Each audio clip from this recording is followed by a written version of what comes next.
Welcome to the Coach's Edge podcast dedicated to teaching, sharing, and learning the game. I'm Steve Cramer of Cramer Basketball, and today we have, at layman's terms, Coach Drew Lehman of Trine University, assistant coach at Trine University, the strength and conditioning coach for the men's basketball team. Drew's played basketball overseas. He was an All-American at Ferris State University, and he's been a big piece of Cramer basketball and now the Coach's Edge. So, Coach Lehman, thanks for being on the podcast again. Good morning. How are you doing today? Hey, doing real good today, Steve. Thanks for having me. Glad to be back. I'm glad to have you back and pick your brain a little bit more. So, as a college basketball coach, well, first off, I'll say this is your second visit on the Coach's Edge. Okay, so if you're listening and you haven't listened to the first one, that's okay. You can still listen to this one. They're not necessarily like part one and part two. Drew's a big piece of what we're doing. So he's going to be on multiple podcasts as we're going through with the Coach's Edge. So with that said, Drew, you're a college basketball coach and we're going through COVID-19. What are some of the things, before we get into the topics of strength and conditioning, especially in the off season, what are some of the things as a college basketball coach that you're doing right now? I know you're really limited. Well, yeah, this situation has definitely caused us to get creative a little bit. So we're just trying to find ways to stay busy as much as we can. For us, that has to do with a lot of recruiting. So although, there's not a whole lot of AAU or tournaments going on right now, we're, doing a lot of phone calls, FaceTimes with different guys, things like that. We've downloaded a few programs to make some graphics and some different pictures to kind of promote our program, some social media, things like that. And now with things opening up a little bit more and the social distancing protocols, we're going to try and go see guys as much as we can, but just kind of taking it day by day, sort of like everybody else. And, depending on what they allow us to do, we'll kind of get back to work as the government and our as Trine University, goes with that and opens us back up. Yeah, you're doing the best you can with the situation, and I like how you're getting creative, right? That's good. All right, so digging into some of our questions for the day, we'll talk about, some of the best lifts, off-season programming, but one of the reasons why I think you're a big benefit to have on the podcast is, as a Division III coach, you don't get to have your hands on the player like a Division I school does with a player all summer. And so that can relate more so to a high school basketball coach who they may have certain things going throughout the course of the summer, but not at the level of a Division I school. So you have to do a really good job of making sure everything's kind of pre-programmed and laid out. So what are some of the key components to a good off-season strength and conditioning program that you give to your players that you hope that they're doing throughout the course of the summer? Well, I think some of the best components of a strength and conditioning program in the summer are, one, consistency. It's something that, with our guys, they got to do it on their own, and it's got to be something that they do every day. Where it's, not necessarily lifting every day, shooting every day, playing every day, but something you've got to get accomplished. And usually it's 2 or 3 of those things that you got to do, 6-7 days a week, and really kind of hold yourself accountable as a player if you really want to get better. Now, as a Division III program, what we try to do is use the time that we do have to really teach, give them all the different programs that we have, so they kind of gain that knowledge when we can work with them. Then that way they can take it with them into the off season, and they have a plan of, hey, here's what I'm going to do, Monday, Tuesday, Wednesday, Thursday, Friday, Saturday. And, they don't have to think as much about, okay, well, what should I do today? What should I do tomorrow? We kind of try and lay that out for them as best we can. So when they're at home, or times that we're not allowed to coach based on what our rule situation is, but they should have a pretty good idea of what they're, going to do every day. And I want to, from firsthand experience, I know you do a great job of that because you've designed our Coach's Edge lifting program. And I mean, it's very organized. It's, lift by lift, week by week, month by month. And so, if a player has an idea of the exercises that they need to do, they have the ability to do them, and there it is for them. I mean, they should be able to knock out these lifts and these exercises so they can get the results. So that organization and consistency obviously is key.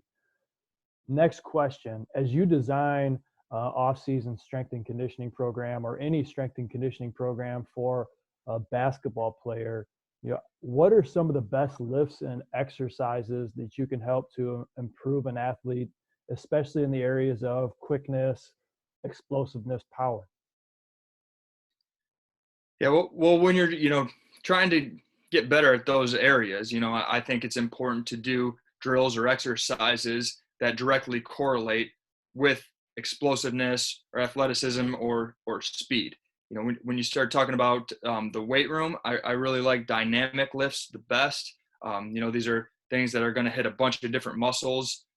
For example, a squat, deadlift, or bench press for an upper body. I think those three right there are really great core lifts to really create a strong base. And you can, add some smaller supplemental stuff where you are a little bit more specific with your muscles.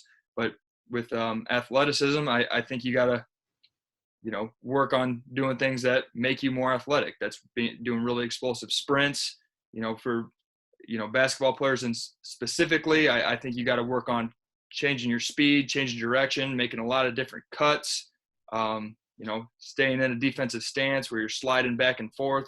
But that change of direction is really huge for basketball. So any type of plyometric type drill that you can do where you're working on explosiveness, stopping, starting, things like that are going to be really key. And box jumps as well is another really great one for basketball players because that's something that's key for our sport. So my question around that is, how do you incorporate both? You've talked about some of the more of the weight room type exercises of squat, right, deadlift, bench press, and then you're also talking about building the dynamic movements for an athlete that they're going to have to do in a game. How do you kind of mix and incorporate both of those different areas so that we can get the most out of being able to perform better in a game? Sure. Well, on a weekly basis, I'd say I try to incorporate 3 days of lifting and 2 days of plyometric type training. That way you're getting a little bit of everything. Now the lifting days do leave room to incorporate some plyometric type drills. So if you go from like a one leg squat into a box jump, you can throw some of that stuff in there on the same days. But I do like to concentrate kind of on the lifting 3 days a week and the plyometric aspect of the training on 2 days a week. So you really get a nice blend over the course of 5 days where you're gaining some strength and you're really kind of focused on that athleticism. Cool. That makes sense. And obviously, as college basketball players, they might be lifting, working out hard in the morning and have an open gym later in the day. That would cover some of your plyometric movements for the day, I would assume. You're not going to put a whole nother plyo workout on top of that, correct?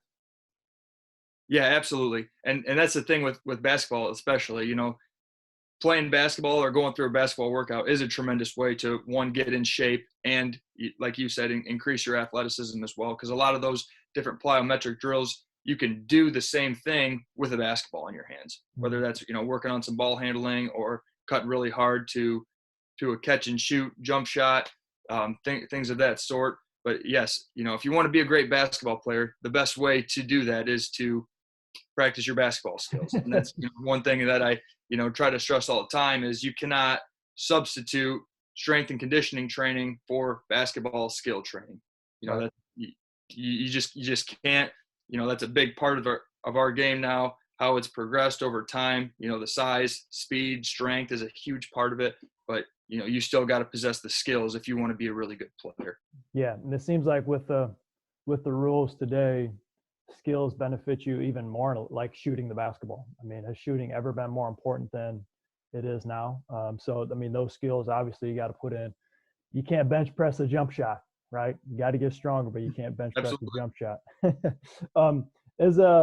If you're a high school coach, okay, or even a college coach as you are, and you have your athletes, they're showing up, they're working hard in the weight room, they're working on their game. You know, from the eye test and the time that you spend with them, it looks like they're right on the money. But they may be neglecting other areas that are negating some of their performance. What are some of the things that you think are neglected among the athlete that we as coaches can try to remind our players of? Well, one thing I think is really important for players is, we talk about, in the summer, I think two or 3 days of open gym can be really valuable on top of the individual skill development. But if you're not as successful in a game type situation, that may be one of the reasons that you're not playing enough. You got to be able to make reads, make adjustments to what defenders are doing, and you got to put yourself in those situations a little bit more. A couple other things that may not be considered specifically related to a sport. I think your nutrition is a big part of that as well. If you're not eating the right foods, getting enough water into your body, staying hydrated, that's going to really diminish your performance. Even though you might be getting a few good workouts there during the week, but when it comes time to really perform at a high level against competition, that's really going to set you back. Same thing with, getting enough hours of sleep at night. You want to get at least 8 hours of sleep every night. Those things are huge, especially for young people and athletes in particular. Yeah, I think that's great stuff. And don't quote me on the study, but there was something I read that said, as an athlete, the more that you get proper rest, the injuries, the likelihood of being injured goes way down. And some of the stress tests that they can do go way down as well, just by getting the proper amount of sleep. And, for a college athlete, I don't know about you, Drew, but when I was in college, especially, I slept a lot. Like I was trying to get like 9 or 10 hours of sleep. Now, there were a lot of times where I couldn't because of my class and my student teaching schedule, but definitely feel the difference when it comes to getting the proper amount of rest. All right, so we've talked about the consistency. We've talked about some of the main lifts that we want to have, incorporating gameplay and plyometric exercises with the lifting program throughout the course of the summer. You've mentioned, still playing, eating right. Is there anything specific that you would like to see your athletes eating more of throughout the course of the year or in the off season, depending on what they're trying to do? Well, that's an interesting question. For our guys, we're more concerned about the amount of calories that they're getting. I think that's kind of the biggest part for our guys. A lot of times college athletes are going to lose weight during the season. So, I just kind of stress, make sure you're eating enough. So, obviously we want that to be focused around, good solid sources of protein, some good complex carbs, things like that, a few healthy fats here and there. But, to me, I actually focus on somewhat the opposite of telling them what not to eat, and, I just try to focus on a couple different things that they can really concentrate on, pop, chips, things like that really have, almost zero nutritional value and are really just going to affect you negatively. Just kind of trying to stay away from those things. But, I'm not, some things that get a bad rap are actually not terrible for athletes to eat. Like pizza is a great thing to eat, especially after a high level of competition, after a game, things like that. It's high in calories. You're going to get some proteins, carbs, a little bit of fat in there, but that's actually not bad for recovery. So the amount of calories you're intaking is huge, and then staying away from the bad stuff, like highly processed things, fast food, a lot of sugar, things like that. You want to kind of try to avoid.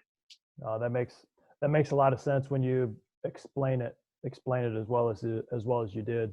Obviously, pop and chips, things like that, is never going to be a good time to really eat those.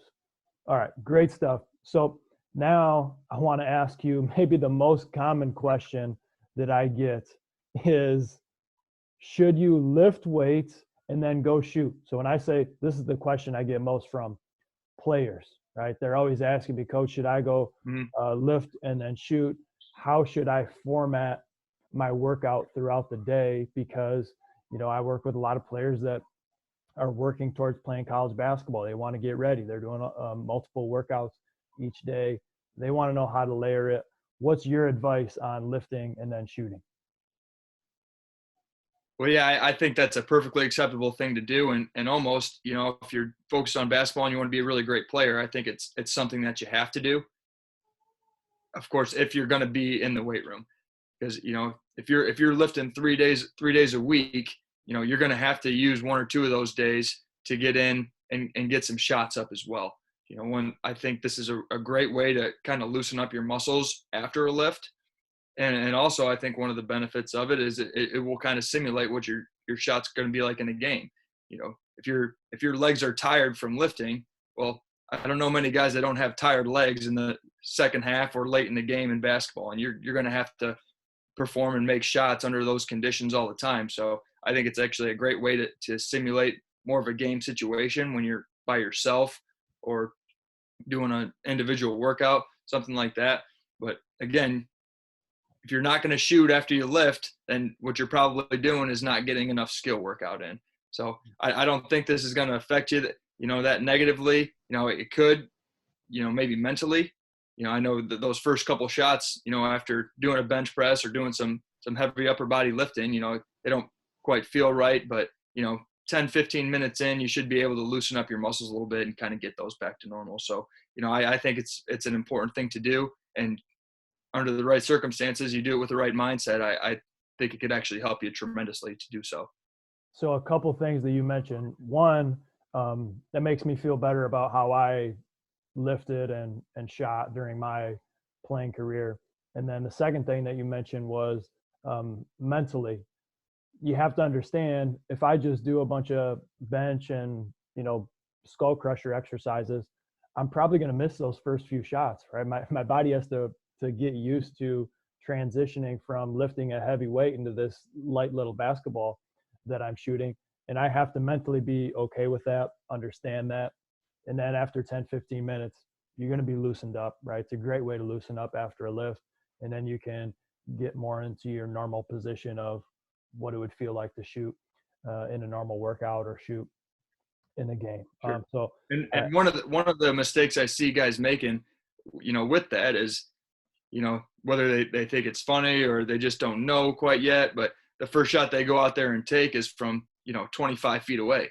Well, yeah, that's going to be a real difficult shot for you to make at any time, let alone after that. So, starting in around the basket, a couple different layup drills, some form shooting for 5-10 minutes, that's going to really make a tremendous difference versus just going out there and jacking up shots. I couldn't agree more. And here's the thing, like when I was playing overseas, I would format, we had to lift a certain amount of times per week for the team that I played on my last 2 seasons. And then we had a shooting workout a certain amount of days per week in the mornings. So I would almost always go lift first and then go directly to our shooting workout. The shooting workout is not a game, right? I want to play well in the game. I want to make shots during the game. My game is not, I need to be fresh and start out, boom, right away, knocking down every form shot as we start our shooting workout. It's important to understand that, we're going through this whole process and we may feel worse at times, but it's really to build ourselves up towards performing better in a game. That's an important thing to keep in mind for athletes. In the off season, what are some ways that you go about engaging your athletes to continue to lift and work hard, especially as a college coach? You don't have access to them hands-on throughout the summer. Yep. Well, for us, kind of the best way, I think, is sort of twofold. One, contacting them all, but at least once a week, something like that, just to check in, see how they're doing, make sure they know that their success is really important to us and what they're doing, that we're keeping tabs on that. I think that really helps. And two, setting them some different goals. Hey, this is where you started. We want to get you to gain 5 or 10 pounds, or increase your bench press by 15 pounds over this amount of time. Because the only way to do that is really get in there and work at it and do those things. So I think those two things are really important. One thing that doesn't exactly show in the summer, but playing time is a great motivator. Or guys that don't get as much as they want the year before, or want to be an all-conference player, something like that. Reminding them of things like that in a positive way, of course, I think is important. But having them lay out what they want to accomplish, and then just kind of checking in with them on a weekly basis at minimum is really important for us. That's fantastic. You're communicating on a consistent basis. You're setting some control goals in place where if they consistently put into work, they can get stronger. They can put on weight towards the end of the year. And then you're doing this with the end in mind, which is the basketball season, right? More playing time, winning a conference, being an all-conference player. And man, that's so important, because as an athlete, it's easy to lose sight of the vision, because sometimes you're so kind of stuck in the daily grind, you can lose sight of it at times. And so you as a coach, continuing to remind your players on a weekly basis, hey, this is what we're working for, right? You're doing this now for something later.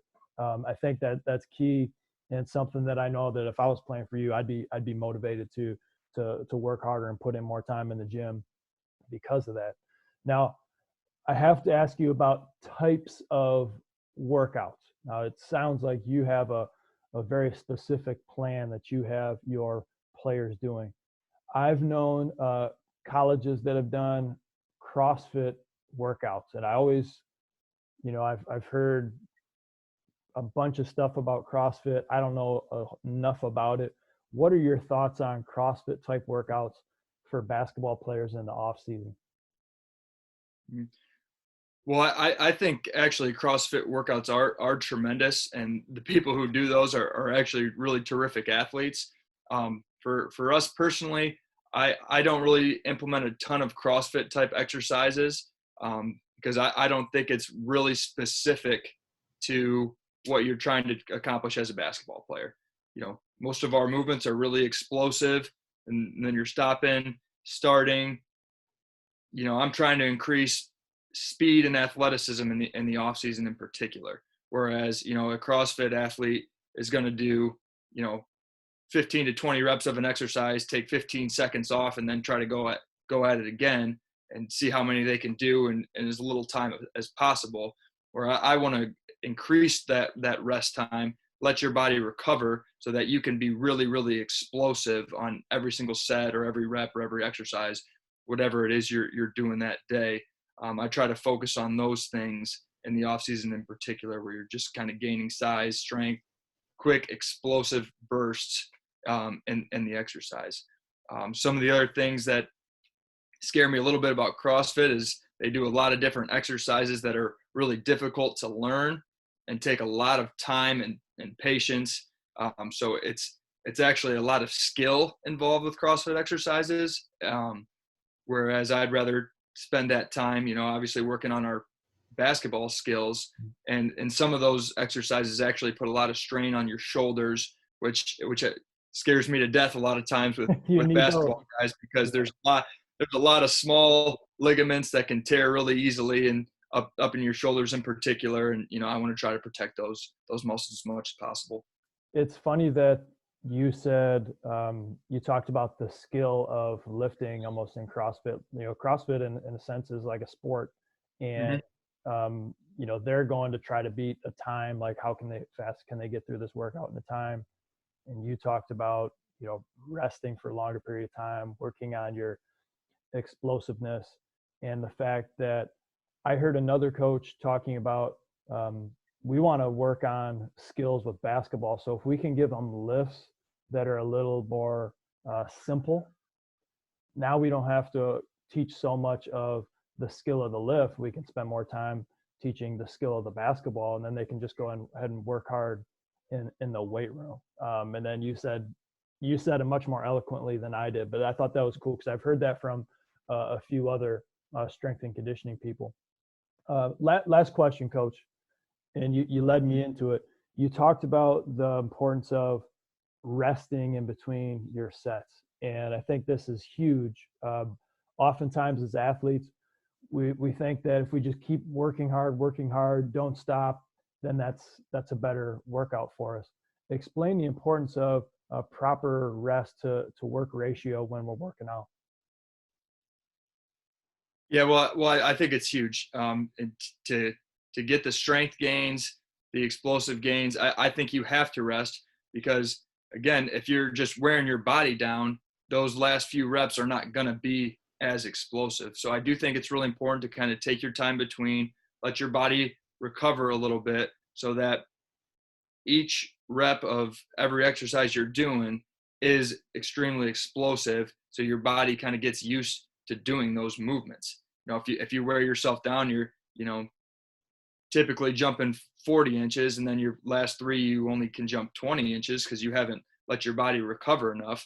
Then you're kind of missing out on some of those gains, or, hey, I'm going to gain, 2 or 3 inches on my vertical versus kind of leveling off and staying the same. Again, that kind of goes back to the CrossFit a little bit more where, hey, I'm jumping on a 30-inch box 15 times in 1 minute versus I'm jumping on a 42-inch box, 5 times. So, your reps are a little bit lower, but you're kind of trying to increase your strength gains, or your explosiveness, quickness, all those different types of things. So the rest time is huge. In the weight room, tell guys all the time, it's not a race.